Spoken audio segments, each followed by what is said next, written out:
Hi everyone, hope you're doing well from wherever you're watching this channel, depending on your time zone. Now, when President William Samoei Ruto prepared for his tour to China, he really put everything in place, but seemingly his focus was more on popularizing for his visit and then trying to paint a picture of, making a major step economically in the visit to China. And when you look on how they have popularized for this visit, it's like he has really gained a lot of things. It is like China is just giving and Ruto is just receiving. A simple start without consequences. Ni kama tu ameenda amepewa misaada mingi tu la aina hiyo. And so it is coming out clear that he walked with bloggers to China, and some were online with the proper assignment from their head, the head blogger or chief blogger, on what they need to share, when and how. There is one headline that Itumbi is pushing for through the UDA and government bloggers. Ruto wins big. That is through the diplomatic tour to China. That he is really winning big. That is the headline they have been pushing for, and the narrative they are really fronting. So Dennis Itumbi was reporting live from China on the issues or matter that he summarized as Ruto's highest achievement that has been able to secure from China's visit. He has talked about several projects, development, SGR, bridge, roads. Tumeambiwa mambo ya coffee, tea, macadamia and the rest, but please don't take that seriously. The issue of infrastructure, take it seriously. Haya mengine, you have to think about it. So here's Dennis Itumbi reporting on Ruto's major win. One question we will be asking: how can you tell us that Ruto has won on securing a loan that will need to be repaid by Kenyans? Can you say a loan is a win? Listen to Ruto's blogger all the way from China. Ruto wins big in this diplomatic tour in China. The economic gains for our economy back at home out of this visit are enormous. He's managed to secure some major MOUs, top of which is an economic framework agreement that is going to boost trade for avocados, our nuts, that's cashew nuts and macadamia, our coffee and tea. In fact, the visit that now follows after this is one to the tea region. There are several other things, including the blue economy agreement that will see us be able to export our fish here. Science has led strategy, the Belt and Road Initiative that then delivers some key roads, including the Mau Summit, Rironi, and Malaba Road, an SGR extension, and of course there is a Navy Bridge, the Eldoret City Road. Then there is a TVET upgrade agreement. That is part one of this. Now, we are here to dismiss the lie and propaganda on Ruto's visit to China in what the bloggers are trying to paint. Of course, the aim is just to capture your mind, mislead you, and create that perception of positive in this tour. Yet we really understand what this tour means for Kenya. So before we go deeper into the discussion, I have a quick request for those who are watching this channel and you have not yet subscribed. Please consider subscribing. To our returning subscribers, I must say thank you so much. And again, to all our viewers, please give this video a thumbs up. Thank you so much. and back to our discussion. Now, several bloggers are sharing these images. They are similar images with the headline, Ruto wins big. Kenya, China, win-win.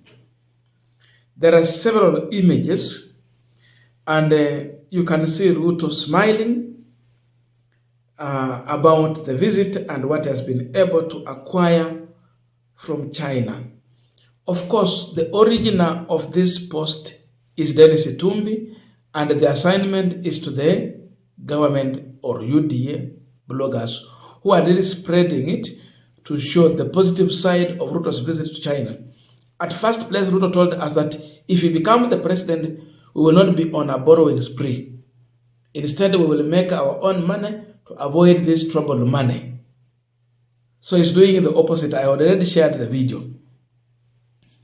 So how do you make it a big thing when Ruto gets to China and he borrows money? People are asking, what is this win? What has he won in China?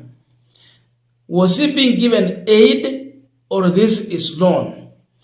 Because, if it was aid, it is a win. That you've been able to convince them to finance you free, without conditions, without repayment. It is free. That can be a win. But when you go and secure a loan from a bank or from an individual that you need to repay with interest, who is the winner? Is China winning, or William Ruto winning, or Kenyans winning? Maybe the bloggers will have to explain to us, how does it become a win for William Ruto? Labda ni pesa wanataka sasa ziingie kwa mifuko yao. Maybe that is what he mean. Unknowingly, he might be exposing William Ruto. If it is a win, then it means there is kickback they are getting there. The tenders are here to benefit them. Then it is a win for William Ruto, not for Kenyans. I wish wangesema Kenya win big, but above all, even if you say Kenya win big, the question is, are we going to repay the loan, or this is just aid? You cannot tell us that we are winning when we need to pay the amount with interest. If we are paying interest, it is China that is winning because it is making money out of the borrowing and lending business. China is winning. Kenya is losing. Maybe Ruto is winning. He's winning because there will be kickback, because they will be in charge. You know how they normally start some projects here and there. Then they end up being stalled project, but the money was disbursed. If you follow the money, unakata damu, serikali unapata, watu fulani kwa serikali, the money followed them. So, you look on the several projects they're talking about here. SGR, Dual, Rioron, Mau Summit, Malaba Highway. You're talking about Nidi Bridge, Kiambu Road, Dualing North Bypass, Eldoret City Bypass, Dualing Eldoret City. These are roads. They talked about TVET funding. They talked about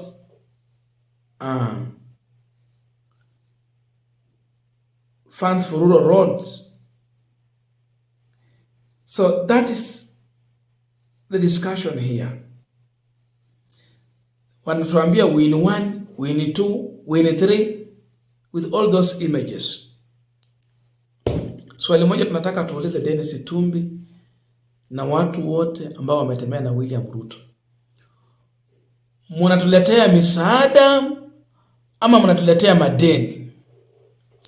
Madeni haiwezi kuwa kitu cha kuchapishikia, kwa sababu haya madeni tutayalipa na pesa zingine juu yake. Riba iko pale.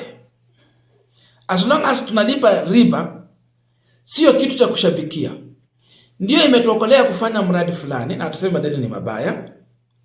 Tukishakamilisha huu mradi tutalipa ile deni na pesa zingine juu yake, riba. So we cannot celebrate about getting a loan. But Ruto's bloggers want to show the positive side of celebrating for getting a loan that will be a burden. Unless if they're telling us that Ruto is winning because he's a direct beneficiary of these loans. Unajua Kenyans wanafanya interpretation ya haya maneno. And interpretation is that the direct winner and the beneficiary of all this is William Ruto. But as a country, Kenya, it is not Kenya winning. We have nothing to celebrate. We have nothing that we won. Instead, we should prepare to repay a debt with interest. Nothing else. So these bloggers have really failed William Ruto, and the posts are really backfiring on the face of Ruto and his regime. They have been left with a rotten egg in their face, exposing them completely.